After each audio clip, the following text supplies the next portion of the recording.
Este vídeo trata da utilização de animais no ensino e na pesquisa e apresenta argumentos para você mesmo julgar. É justo? É moral? É um direito? Nós contatamos diversas instituições de ensino, empresas, laboratórios e nenhuma delas permitiu a nossa entrada. Mas mesmo assim, nós vamos mostrar um pouco do que se passa nos bastidores da ciência. Ao longo desse trabalho, você verá cenas que são chocantes. Chocar não é nossa intenção. Mas essas cenas não são ficção, isso é realidade. E justamente por isso tem que ser desmascarada. Não feche os olhos. A nossa tendência é não querer ver para não sofrer. Mas não podemos mudar aquilo que não conhecemos. Se você não olhar nos olhos desses animais e perceber e atender o seu pedido de socorro, não poderá nunca ajudá-los. E se você ficar indignado, melhor. É assim que as mudanças acontecem.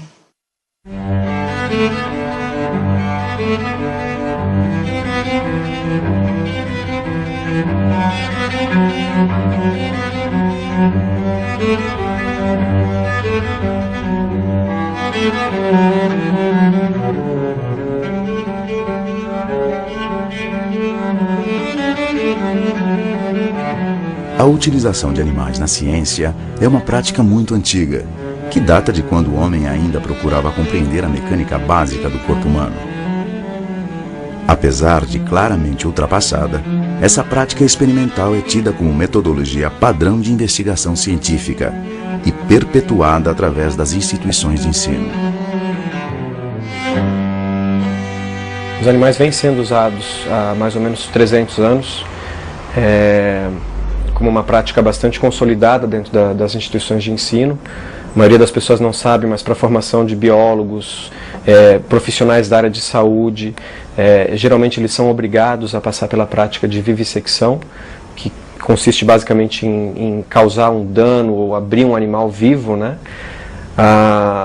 Ou o próprio uso de um cadáver, um animal que foi sacrificado ou morto, para aquele tipo de prática pedagógica, para ilustrar conhecimentos que já são sabidos.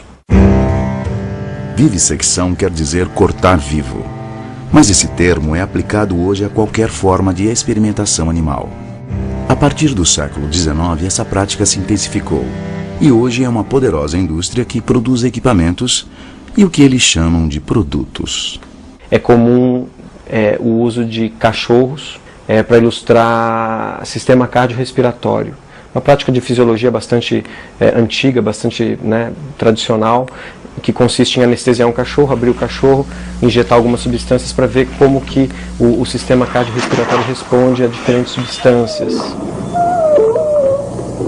Então isso é um exemplo de uma série de outros que implicam técnicas de sutura, injeção de N substâncias, provocação de queimaduras, indução de fome, indução de estresse. Depois que eu cumpri com os objetivos da prática, eu jogo o animal no lixo. Geralmente são animais saudáveis, provenientes de biotérios, que são lugares dentro das instituições que criam os animais para essas finalidades. E em alguns casos esses animais eles são provenientes de centros de controle de zoonoses, Peças, encomendas, produtos, modelos, material de estudo. Para que a pesquisa continue, é preciso afastar qualquer sinal de compaixão e acreditar que eles são objetos e não seres vivos. No começo o estudante pega um animal, corta, se sente mal com aquele ato, um desconforto moral, um desconforto físico, mas se sente mal. Com a repetição, ele já passa a sublimar isso. Então no final do curso ele já está cortando, numa boa, sem qualquer problema. Então o que é isso? Isso é um processo de dessensibilização que o estudante passa. No final ele está mais frio em relação à vida. Ele já coisificou a vida na frente dele. Foi que a gente chegou para aprender a dar injeção na égua, e estavam 200 alunos dando a injeção na égua, até que chegou uma hora que um aluno pegou a jugular dela, estourou uma veia, começou a sangrar muito, e uma das alunas foi lá e começou a estancar o sangue, só que veio o resto, começou a aplicar do outro lado, e a professora incentivando, não, é assim, não. E horrível, assim. Porque a estrutura da universidade ela está de tal maneira interpenetrada dessa recomendação atribuída a Claude Bernard, de que o cientista, para agir profissionalmente, ele tem que ser frio em relação ao trato com os animais, que você falar em piedade, dó, compaixão, não combina. A gente tem o quê? 10 professores? 7 deles falam, gente, tadinha nada, eles estão aqui para isso. Nenhum vem dar uma força e falar, não, eu também acho que isso é errado. Nenhum. Todos falam, não, tadinho nada, estão aqui para isso. E nós, nossa, isso eu acho um absurdo. Nós temos que sacrificar alguns animais para que vocês possam salvar outros na profissão.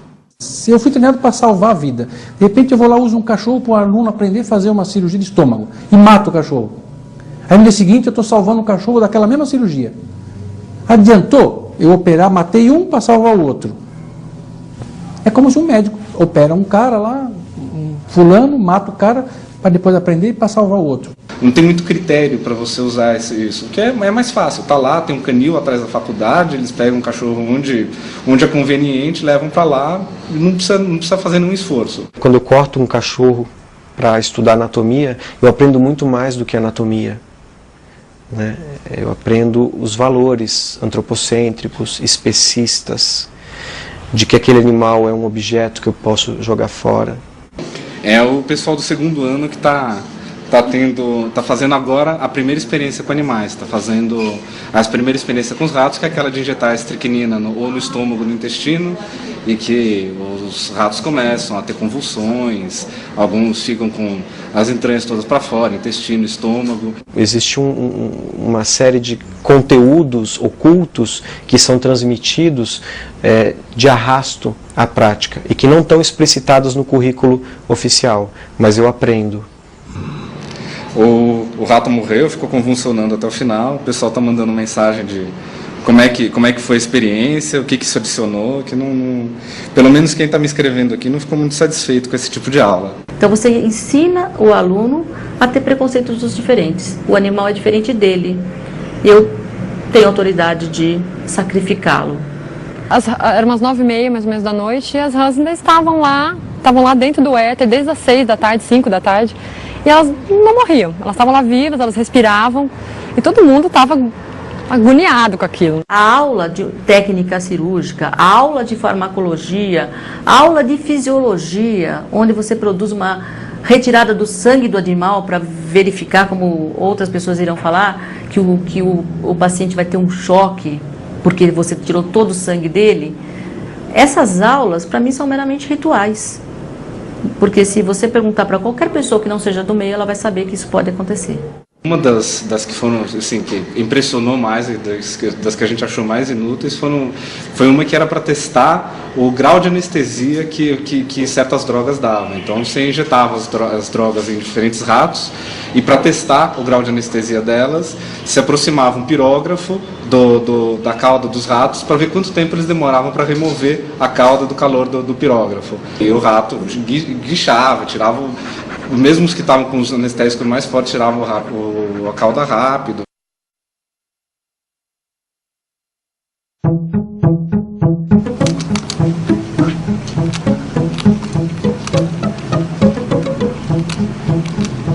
Esse é o Chico, o pretinho é o João e o branquinho escondido ali atrás do computador é o Lester.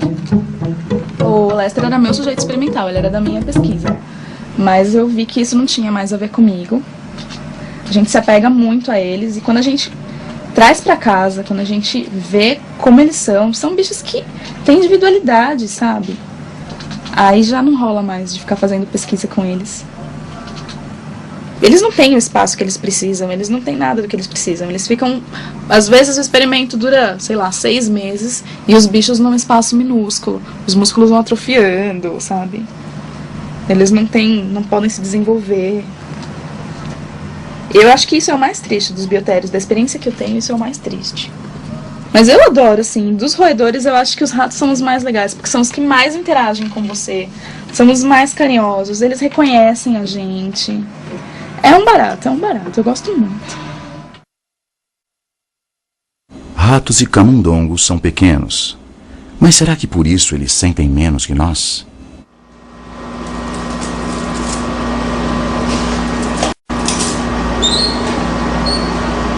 manual de boas práticas do vivisector, ele ensina que para eutanasiar, para matar adequadamente um roedor, então você deve colocar a cabeça dele entre os dois dedos do pesquisador ou do técnico e puxar a cauda desse animal. Dessa forma a gente desloca a coluna e a morte é imediata. Eu já flagrei, e o pesquisador ele nunca escondeu de ninguém que ele prefere matar os animais rodando eles pela cauda e batendo com a cabeça deles na bancada. Então essa é a forma que ele julga melhor para matar o animal, né? Muitas vezes o próprio estudante não sabe o que acontece em muitos laboratórios. Ele se fecha numa determinada linha de especialização e ele está absolutamente alienado do resto que acontece, não é? E assim fica difícil até dele cumprir a lei, porque a lei diz que ele só pode utilizar o animal se não houver métodos alternativos. Ele tem que saber o que acontece, tem que conhecer os métodos alternativos, que dificilmente são divulgados nas universidades, não é? Para que ele possa agir de acordo com a lei.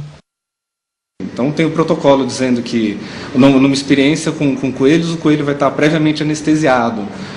E você chega lá, vai ser anestesiado para retirar no coração, e você estudar o coração. E você chega na sala, no laboratório, está o coração lá. E se você não for investigar, você acredita em tudo que está no papel.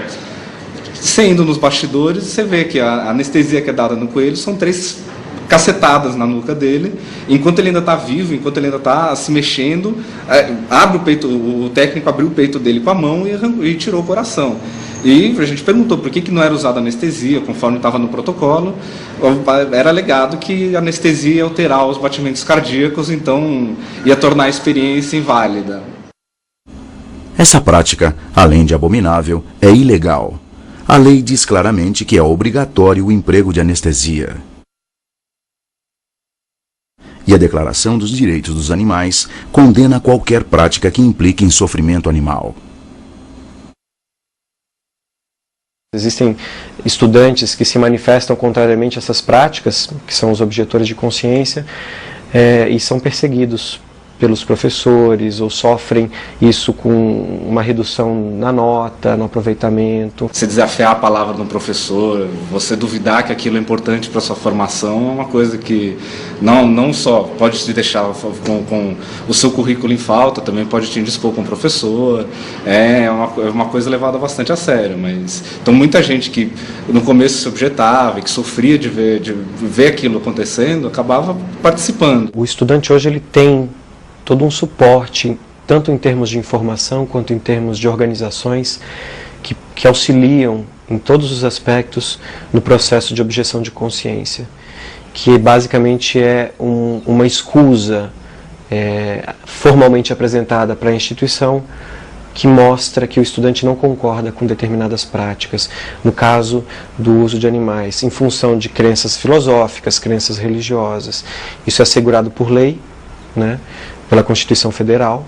Bom, isso só vai começar a mudar se os alunos se juntarem, um der a mão pro outro e falar, vamos lutar, não vamos ter medo, não tem necessidade de ter medo, porque nós estamos com a razão, nós estamos com a lei do nosso lado, nós estamos com tudo. Você entrou na escola, na faculdade, aprendeu a fazer daquele modo, o seu professor que ensinou para você aprendeu a fazer daquele modo também, de modo que passa a ideia para o aluno de que aquele é o único modo, o único método possível de se estudar, né, biologia, de se estudar medicina. Não é. Tem muitas outras formas alternativas de fazer isso. Vamos buscar, vamos atrás para acabar com isso. Os alunos têm que falar, tem que partir de nós. A teoria deles é que esse tipo de coisa faz com que o aluno lembre melhor do conteúdo que está sendo passado. Impressiona muito, principalmente a primeira vez que você vê, ninguém vai esquecer o rato convulsionando, estribuchando, colocando intestino, estômago, tudo para fora, mas o objetivo pedagógico não fica tão fixo assim. Eu acho que fixa, assim, o conhecimento. Se eu tivesse visto um filme, provavelmente, eu acho, pessoalmente, eu não teria gravado tão bem quanto ao vivo. Em vez de escrever a aula, você vai ver qual é o processo, o que você do começo ao fim. começo ao fim, eu vou tentar lembrar. Não precisa ter detalhes, mas assim, o que acontece? O que você aprendeu? Era uma aula para demonstrar que a estricnina era absorvida pelo estômago e mostrar os efeitos que a estricnina dá no animal. E é marcante, porque você vê o animal convulsionando, e daí acho que nunca mais se esquece que a estricnina vai... Havia alguma dúvida de que a estricnina produzisse esse efeito? Não.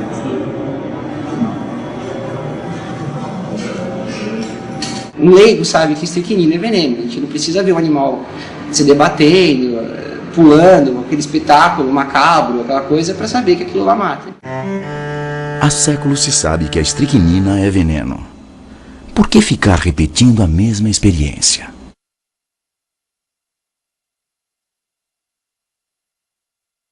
A gente precisa de um ensino mais humanitário, que ensine valores, que seja crítico, que seja reflexivo, para que a gente forme um pesquisador mais aberto a novas tecnologias, a novos paradigmas, a novos desafios, e que não sejam meros repetidores de modelos que se mantêm há mais de 300, 400 anos.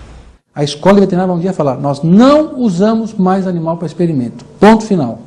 E a partir disso nós vamos ter que espalhar essa ideia para as outras faculdades.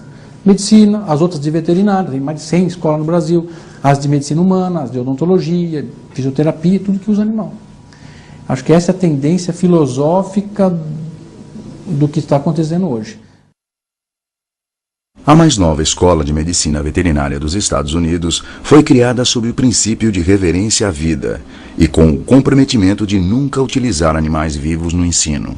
Our university hired a group of former deans of veterinary colleges who've been really involved in researching what the need was and the best way to design a veterinary college for the future.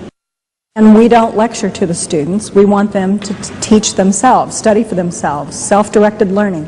So if it's something about an animal issue that we want them to learn, we'll assign them a task in a way that they have to go out and research it and come in and teach each other.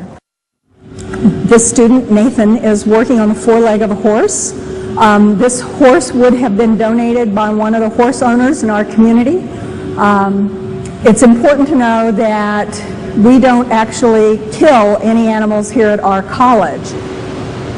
In a traditional school, students don't get near an animal till about the 3rd year, and then they get near them in usually a traditional hospital educational process.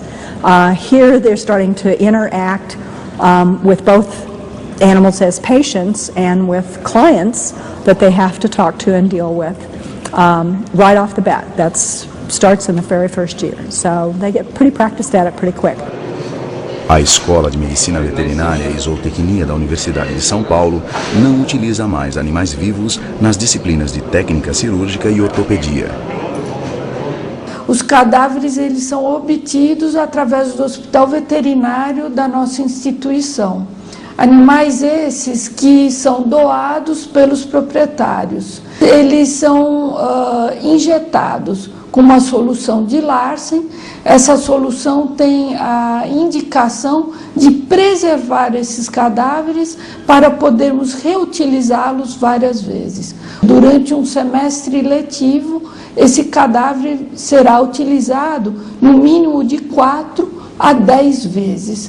A fórmula, ela não é patenteada, ela tem livre acesso a quem tiver interesse de fazer o seu uso. No olho, não na conjuntiva, aqui na lateral. Isso. Quando o animal está vivo, você tem aquelas horas para fazer a sua intervenção, o seu ensino, e ele tem aquelas 3, 4 horas para fazer 1 ou 2 intervenções. Ele não pode demorar, porque o animal está sangrando, o animal está anestesiado, ele tem que fazer 1 ou 2. Quando o animal está morto, é cadáver, que você preparou esse animal, ele pode ficar lá 3, 4 horas, ele pode sair, descansar, voltar, ele aproveita mais, ele faz mais intervenções no cadáver, ele treina mais. Então os alunos, eles não se estressam mais, porque no final da aula eles eram obrigados a sacrificar o animal, né? Então, essas sensações de desconforto, elas desapareceram. Aí você fala, mas como é que ele vai fazer um caso que não sangra? Ele tem que ver sangrando, pegar um vaso. Ele vai ter depois uma disciplina de cirurgia, onde ele vai atender junto com os professores ou os veterinários do hospital os casos do dia a dia. Ele vai ter outra disciplina de obstetrícia, uma disciplina de animais, grandes animais, cavalo. Ele vai ver os animais na clínica. É só não ter interesse. Todo ano, quando terminava, era uma sensação de perda de energia, de estresse, não pelos alunos, nem por ter de trabalhar, mas por uma carga de você ter de consumir uma média de 260 a 300 cães ou coelhos por ano, né? Então, se eu consumia tudo isso de vida, atualmente a média que eu consumo por ano é de 50 cadáveres. Existem mais de 100 escolas de medicina veterinária no Brasil. Praticamente todas elas ainda ensinam esses procedimentos em animais vivos. E nós temos um índice bastante alto de aceitação, de 93% desses alunos, né? Você é limitado se você continuar dizendo que isso é somente uma substituição e uma alternativa. Não, ela não é uma substituição nem uma alternativa, ela é uma realidade. Para se ter uma ideia, na Inglaterra, desde 1876, quando foi promulgada a primeira lei de proteção animal, as universidades não usam mais animais para a formação de médicos, sejam veterinários ou biólogos, né, durante o ensino, na graduação. Nos Estados Unidos, a tendência é o abandono das práticas com animais. Por exemplo, nas faculdades de medicina, cerca de 90% das universidades não usam mais animais. Isso inclui Harvard, Yale, Princeton. Well, I think the main reason for the change has been that there's been better and more modern techniques developed. For instance, video presentations of dissections or computer models that allow the student to do the exercise over and over and over again and see what it looks like in a real human being, virtual human being. And it's much more accurate, much more reflective of human experience than it is to use a non-human animal such as a dog or a pig or another animal. And there have been about 30 studies published in the academic literature of biomedical students, biological science, medical students and veterinary students and others.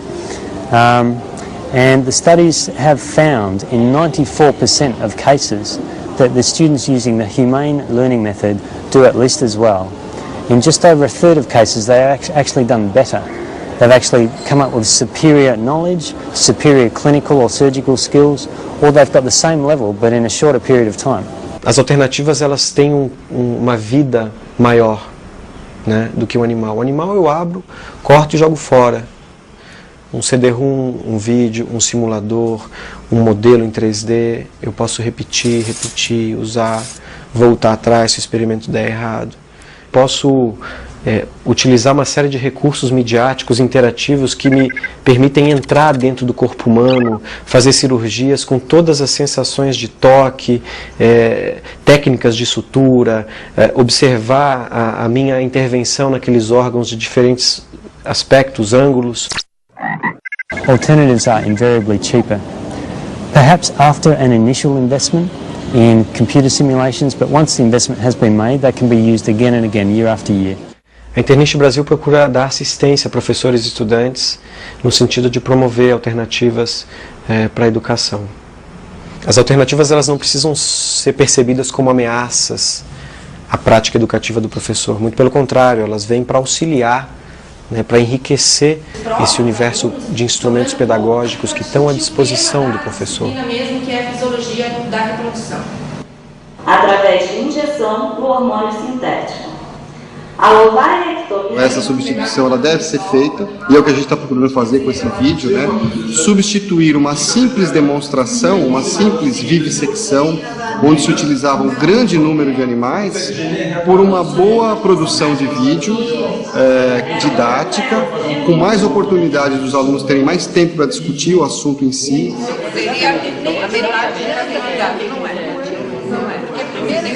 Esse daqui é um ratinho que é em comemoração a essa iniciativa da substituição de uma aula prática que era realizada em animais vivos, ratinhos vivos, e que agora não vai ser mais, né? Vai ser uma videoaula que eles irão comemorar toda a iniciativa que vise, que valorize e respeite a vida deles. No curso de Biologia, eu me recusei a participar de algumas aulas. Isso não foi suficiente. Eu via que nada mudava não participando das aulas. Os animais continuavam morrendo em função disso.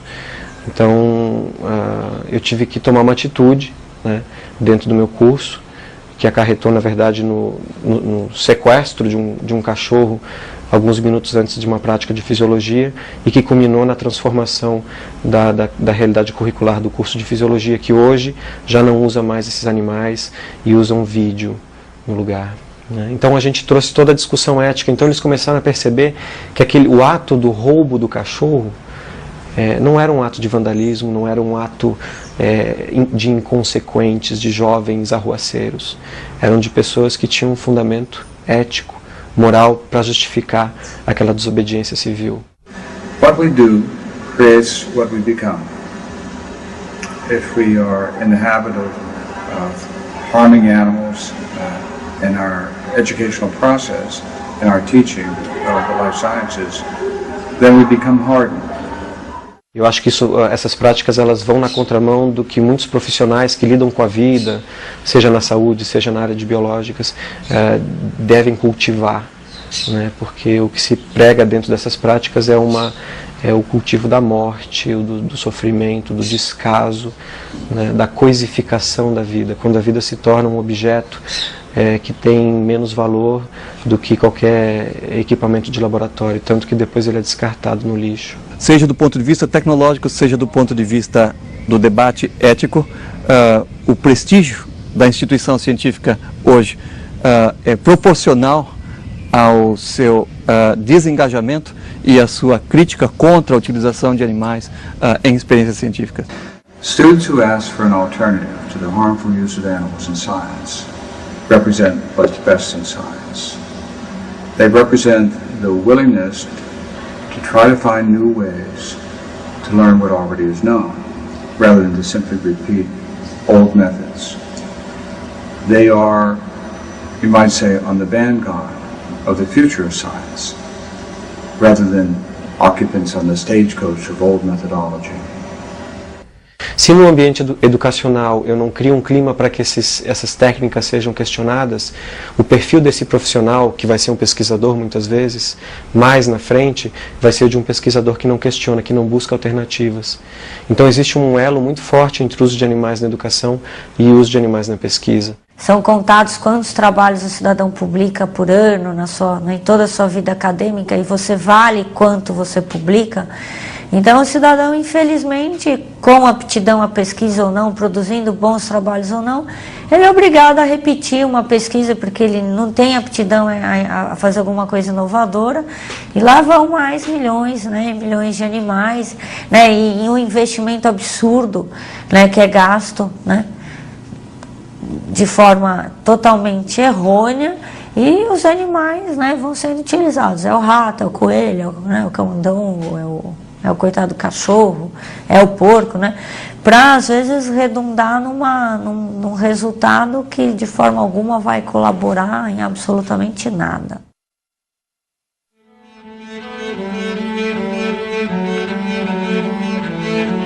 Em cada produto que você compra, há um ingrediente oculto que não é revelado na embalagem.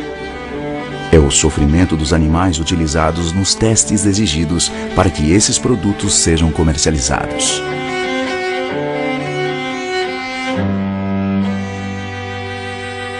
Todos os produtos que nós consumimos hoje, todos, para alimentação, para o adorno, inclua aí os cosméticos, para a higiene pessoal ou da casa, para o lazer, e até para a nossa locomoção e para o vestuário, todos os elementos químicos que constituem a matéria ou a melhoram, a refinam, a colorem e até permitem com que ela dure a durabilidade, o aroma dos nossos alimentos ao nosso vestuário.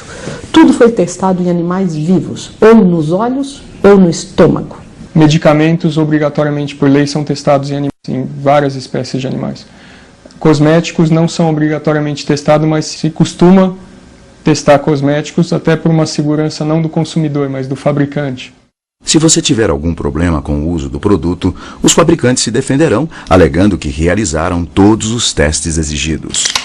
Eles precisam saber o que acontece com o animal quando ingere uma determinada quantidade desse produto, qual reação que esse produto vai ter com a pele do ser humano. Então eles raspam a pele de um coelho ou de um porquinho da Índia, uma cobaia, e colocam em contato com esse produto para saber se ele vai corroer a pele desse animal. E dessa forma eles tentam extrapolar esses dados, o que aconteceria com o ser humano. O pelo dessas cobaias foi raspado, e a substância química aplicada abriu um buraco em sua pele. Criado em 1944, esse teste cruel consiste em aplicar uma substância nos olhos de um coelho e, sem tratar o olho, observar o dano causado por um período de 3 a 21 dias. Os animais não recebem anestesia. Este coelho foi submetido a um teste Draze para a colônia masculina. Seu olho ficou tão inchado que ele nem consegue abri-lo. Mesmo considerando o fato dos coelhos albinos terem olhos muito sensíveis, algumas substâncias que foram consideradas inofensivas nos testes com esses animais causaram alguns problemas em seres humanos. Um corrosivo para a limpeza de tanque de automóvel foi derramado no olho deste coelho. Depois de averiguado o resultado, o coelho foi reciclado para outros testes. Um pedaço de batom foi colocado no olho desse outro coelho. A maioria dos cosméticos ainda passa por testes com animais. Existem hoje já disponíveis para a indústria uma série de testes in vitro que garantem a segurança dos cosméticos e dos produtos de uso cotidiano, né? I carry almost 50 lines of hair care. I carry 12 lines of skin care. 18 lines of makeup, including mine, and none of them do any animal testing. A indústria vai oferecer a partir do momento que o consumidor começar a buscar. Ele tem que ir no ponto de venda e falar assim, olha, eu quero um cosmético, um shampoo orgânico, eu quero um shampoo natural, vegan, que não foi testado em animais, que não utiliza ingredientes de origem animal na sua formulação. So what we are urging people across the United States and across the world to do is to simply not buy products from companies that use animals in testing. For example, if Procter & Gamble products are on the shelves of your marketplace, don't buy them. Any money you give to Procter & Gamble is money they can use to torture animals. Colgate-Palmolive, Lever Brothers, Clorox, and many other companies still use animals in testing. E tem que colocar na embalagem, não é testado em animais, não utiliza ingredientes de origem animal, tem que deixar essa informação clara para o consumidor. Na Europa, os cosméticos não testados em animais levam este selo. Consumers refuse to eat or swallow things which have been tested on animals in a cruel way.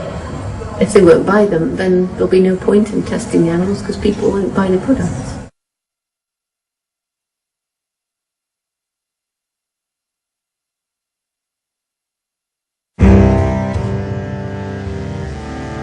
Outro teste amplamente utilizado é o teste de dose letal, onde se procura encontrar a concentração de uma determinada substância que mate metade de uma determinada população animal, normalmente ratos ou cães. Como na maioria dos testes, os animais não recebem qualquer tipo de anestesia.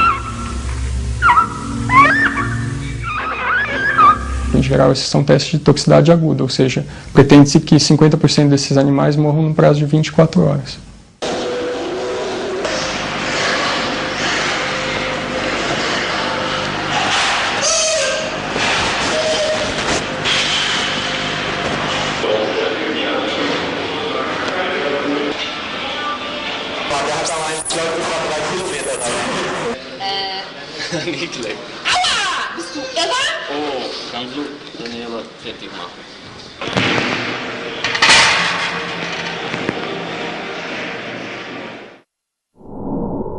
Esses ratinhos foram forçados a ingerir um inseticida.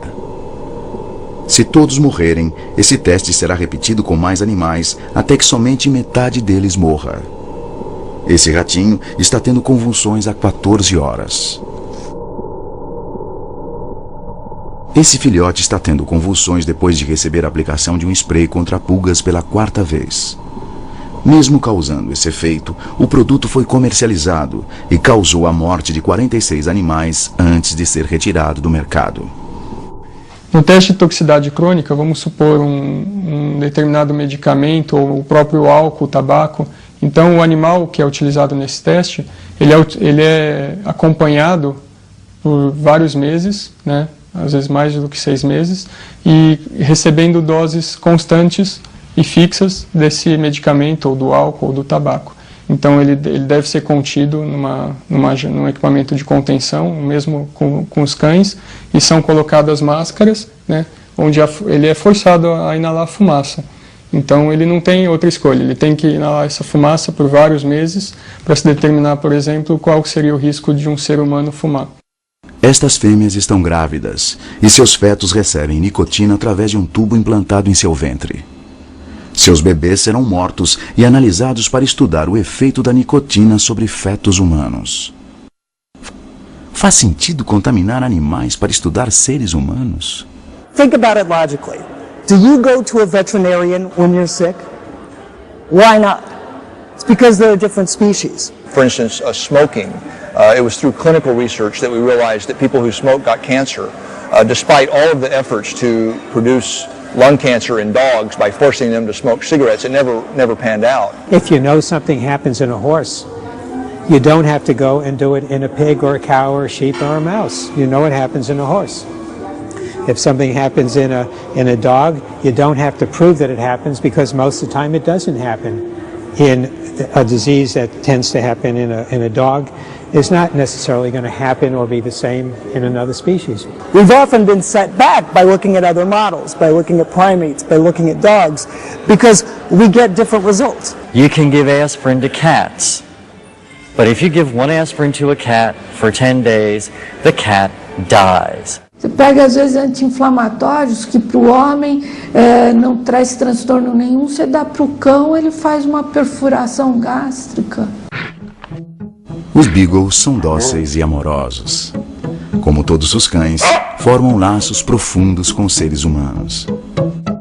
Mas justamente por serem dóceis e facilmente manipuláveis, foram escolhidos como raça padrão para a pesquisa com cães. Umas 4 ou 5 vezes por ano a gente recebe pedidos de pesquisadores à procura de filhotes para laboratório, para fazer pesquisa. Lugar de filhote é com donos que amem eles e não dentro de uma gaiola, sendo praticamente dissecados em vida.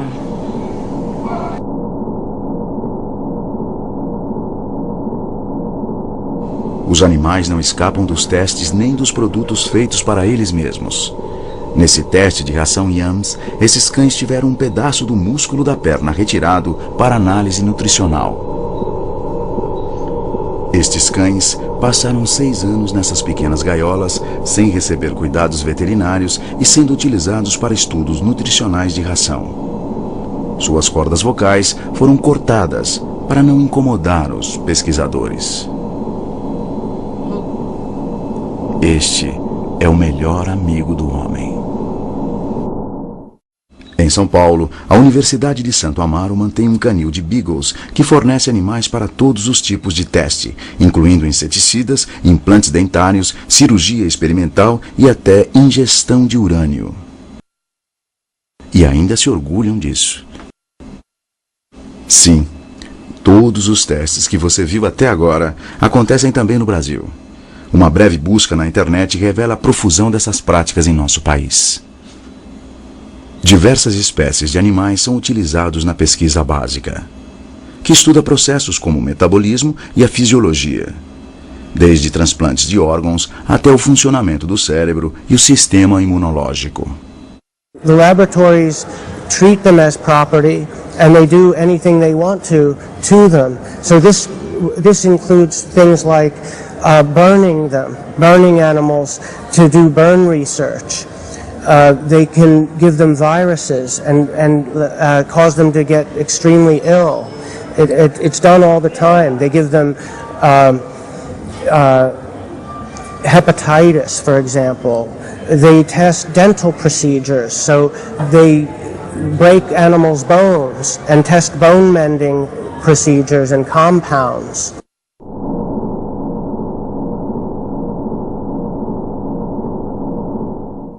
A perna desse cão foi quebrada com um martelo. Esse experimento foi realizado sem anestesia e a ferida não foi tratada. O intuito era a observação do estresse. Esse filhote foi retirado de sua mãe assim que nasceu. Seus olhos foram costurados num estudo sobre a perda da visão e a privação de contato. Pesquisadores abriram o crânio desse gatinho e cortaram alguns feixes de nervos para um suposto estudo sobre a perda da audição. Ele não recebeu analgésico após a cirurgia. As cicatrizes desse babuíno foram o resultado de cruéis experimentos na pesquisa sobre o câncer. Embora já tenha sido provado que os estudos em animais não contribuíram para o entendimento dessa doença. And when you meet a chimpanzee, something happens to you. Because it's like looking into the eyes of your closest relative, of a cousin, of an aunt, of a mother, a father. They truly are the ambassador for all the others. Their voice is extremely loud because they communicate, they connect, they relate in powerful ways. They were here first, and we resemble them in so many ways. So there's always this comparison that, chimpanzees are just like us. We're just like them. Por terem grande semelhança genética com o ser humano, os primatas são frequentemente infectados com doenças humanas, como a hepatite B e a AIDS. Los norteamericanos, cuando comenzó o SIDA, crearon miles de chimpancés en laboratorio, pensando que a través de los chimpancés iban a descubrir una vacina. A los pocos anos perceberam que o chimpancé era completamente resistente ao SIDA. E agora estão com todos eles no laboratório e não sabem o que fazer. Of the 15 chimpanzees that moved in with to our sanctuary, 8 of them were HIV positive. And now, no one is positive at all. All of the chimps have eliminated the virus naturally. Para os chimpanzés, viver em grupo é essencial. As mães chegam a carregar seus bebês até os 4 anos de idade. Eles passam o tempo todo brincando, se tocando, correndo.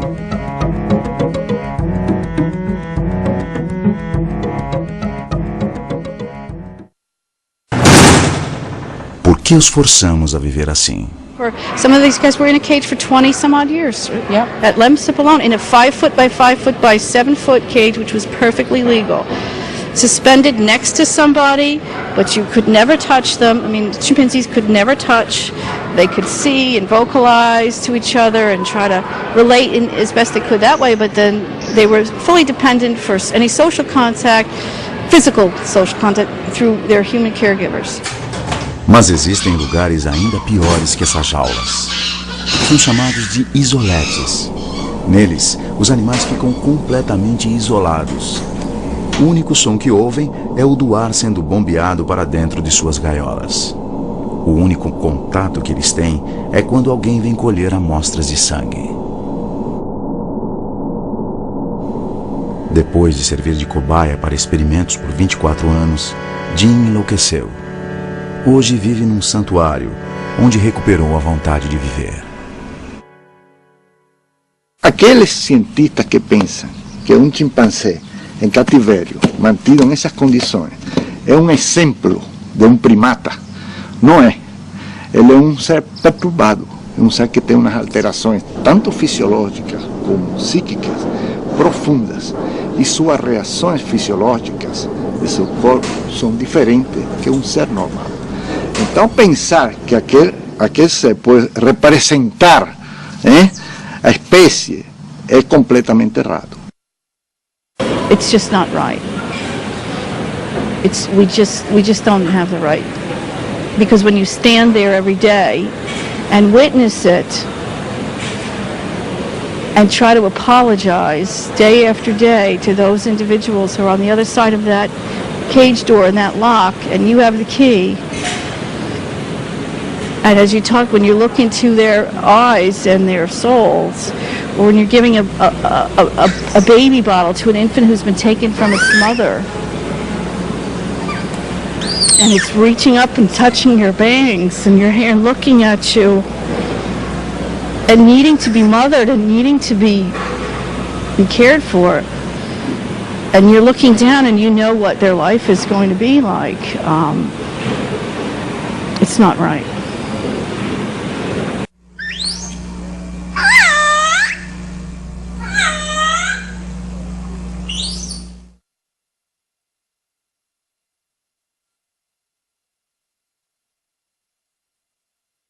Quando revelada, a crueldade da vivissecção provoca um forte sentimento de indignação.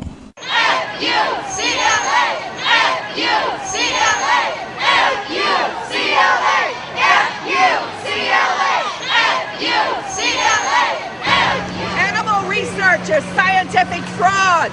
Our job, your fault, your greed. We just keep chipping away at the foundation, and hopefully one day it'll make a difference, and we'll stop the insanity of vivisection. Because it's like, I think it was Gandhi says, blackest of all evils. It is a methodical, systematic torture. If you were to apply what is happening here to these animals, to human beings, it is torture. Shame, shame, shame. All I can say is, you know what? If you're not one of these people, you're not part of the solution, you're part of the problem. You've got to get involved. You've got to do something about it. It's the only way this is going to stop. If we had 10,000 people out here, you could bet that it's going to make a big difference. If we had 100,000, you could almost go to the bank that we're going to probably close this stuff down. Vivisection is to blame.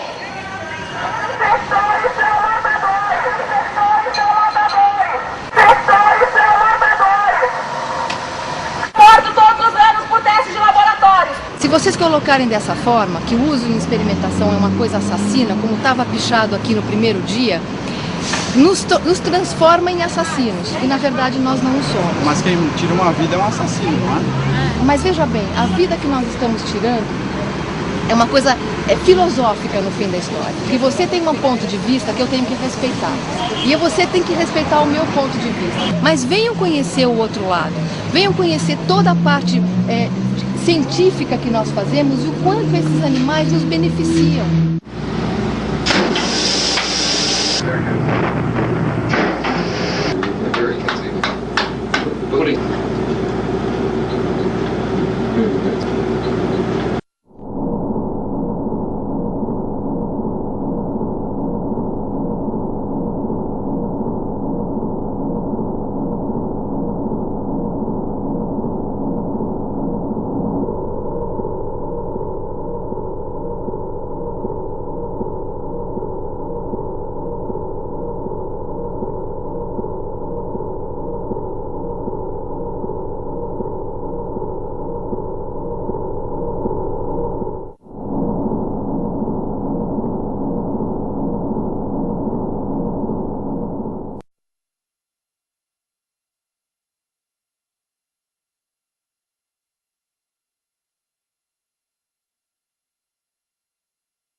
Eu vim de um processo, né? Não é que de repente eu estou na universidade há 40 anos e desde o início eu tinha essa visão. Pelo contrário, eu mergulhei nessa estrutura da universidade, me passaram essa estrutura de que era um mal necessário fazer pesquisa. Eu fiz pesquisa com animais durante um tempo, aquilo começou a me incomodar muito, depois eu fui abrindo os olhos e percebendo que existem outras opções, né? Porque é cientificamente ruim você pensar que só há uma prática possível para fazer ciência, não é? É até anticientífico você imaginar que só há um caminho possível para estudar, seja lá o que for. Você levantar uma informação em uma espécie animal, seja rato, cobaia, gato, cachorro, seja lá o que for, e transferir essa informação para outra espécie, isso do ponto de vista metodológico é absolutamente inadequado. Algumas coisas já demonstraram isso, né? Por exemplo, o caso da talidomida. Sintetizada no final da década de 50, a talidomida era um sedativo largamente receitado para as mulheres que enjoavam durante a gravidez. Na bula fala que não tinha efeitos colaterais, que era um remédio assim, sem nenhum problema. Em estudos com animais, seus efeitos sobre a formação dos fetos não haviam se mostrado relevantes. Então tem gente com problema de visão, de audição, órgãos internos, outras só nos membros. Ela foi retirada do mercado em 1961 e reintroduzida em 1965 para tratamento coadjuvante da hanseníase. A talidomida é barata e interessa para o governo fabricar, por quê? Porque tem muito canceriano.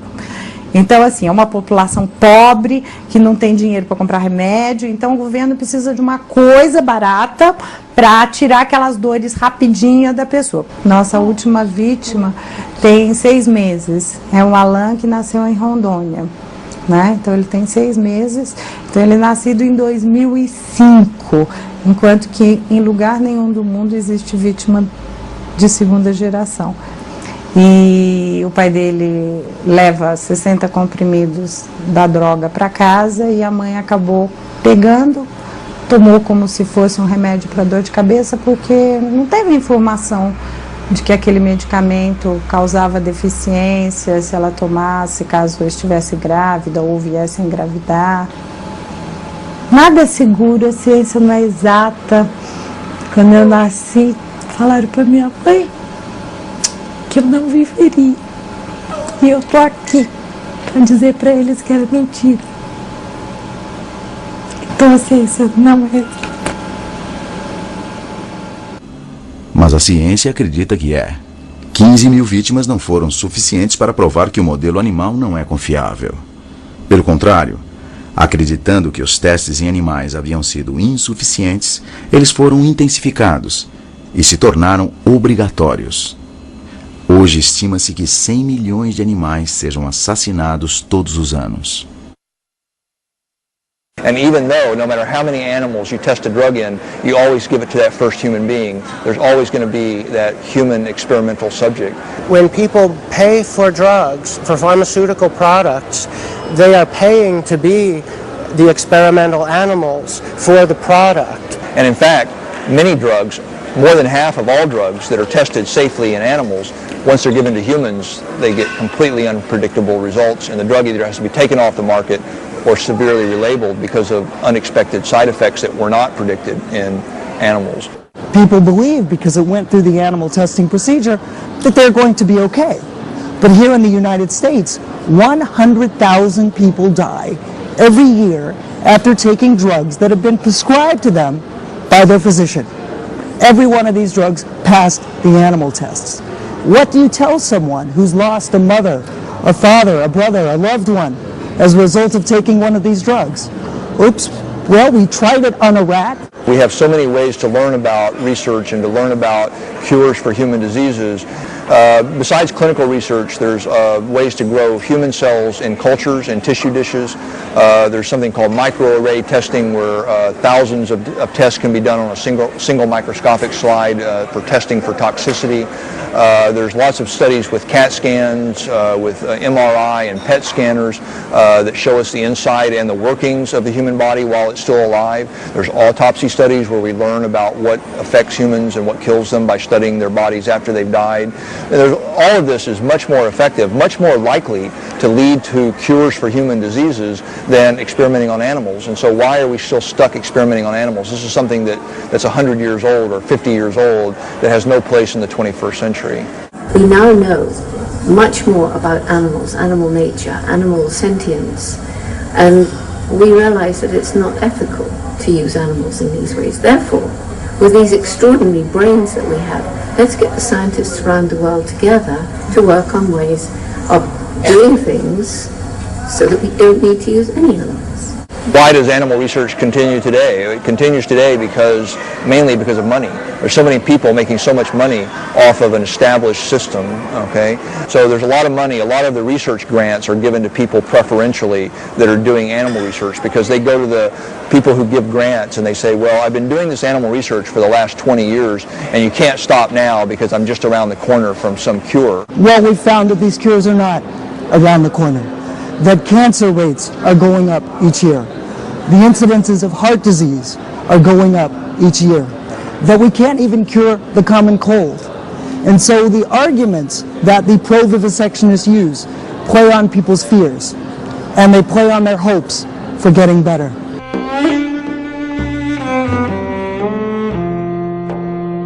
After a drug has been on the market for a while, they lose the patent, and other companies can then make generic versions of the drugs and sell the same thing for less.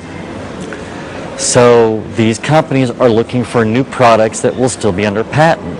They produce new drugs every year. Do we necessarily need these new drugs? Probably not, because they're usually drugs that are doing the same thing as some other drug that we already have. The biomedical industry is a profit-driven industry. It's not, it's related in some ways to healthcare, but it's not a healthcare industry as many people believe. It's really an animal exploitation industry. It's a cage production industry, an equipment production industry. It's an industry that gets grants from public funding in order to perpetuate itself like any other industry. That's what drives this business. It's not about science, it's not about human health, it's about money. Dinheiro e lucro sempre nortearam as ações dos homens. We talk a lot about what we might gain by doing animal experimentation, but I think what we lose by relying on our selfish nature, by experimenting on animals, by what we may someday, if we get lucky, have to gain, is far greater. That nobility, that idea of compassion, of being humane, is more than any scientific gain that we may stand to get from the studies. And we should really look to the best of what makes us human, rather than the worst. E esquecemos que o princípio da igualdade é um princípio que visa atender com o mesmo respeito todos aqueles que têm os mesmos interesses. E, portanto, não podemos tirar os animais desse atendimento. Então, numa democracia, nós não usaríamos os animais, assim como numa democracia não usamos animais humanos para o trabalho escravo. A libertação dos escravos, na verdade, é também a libertação do dono do escravo, que vive daquela exploração infame, né? A mesma coisa em relação ao cientista, ele não pode gostar, ele não pode se sentir bem infligindo esses sofrimentos. A busca de uma forma alternativa de continuar esse progresso da ciência é também a libertação do próprio cientista.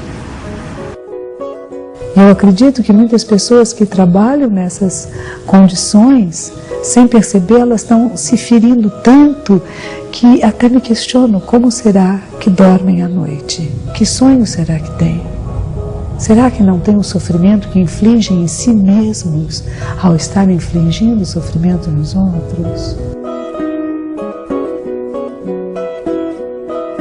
A gente esquece que os animais foram aqueles que nos ensinaram a construir casas, nos ensinaram a nós, como espécie, protegermos-nos das tempestades, a prever as tempestades, nos ensinaram a nos alimentar e a caçar, foram nossos verdadeiros mestres para dar-nos competência para viver.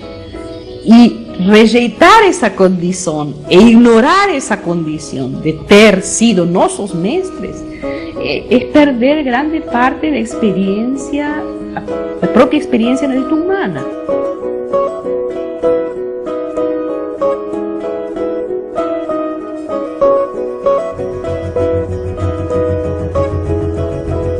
All through my childhood, I had this wonderful teacher who taught me so much about animal behavior, who taught me absolutely that animals have personalities, minds, and feelings, and that was my dog, Rusty.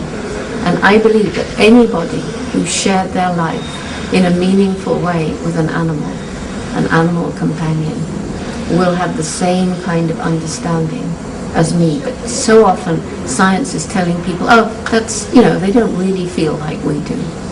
And you can't say that. That means that you're attributing human emotions to non-human beings. So if children have some kind of support for what they innately feel about animals, kids do, then we'll start getting a more compassionate world. Então é procurar o ser humano, procurar dentro de si essa sensibilidade, não se deixar embrutecer, mas se deixar preencher pela vida e a visão maior de que tudo que existe, de que cada ser, ele é um ser completo e ele faz parte de uma coisa maior. É necessário então que essas mentes privilegiadas, cientistas, que a sociedade investiu milhões e milhões na sua formação, se unam essa inteligência privilegiada com a compaixão para resolver esse problema que é um problema importante para a humanidade. A humanidade precisa se libertar da necessidade de causar sofrimento aos outros seres vivos.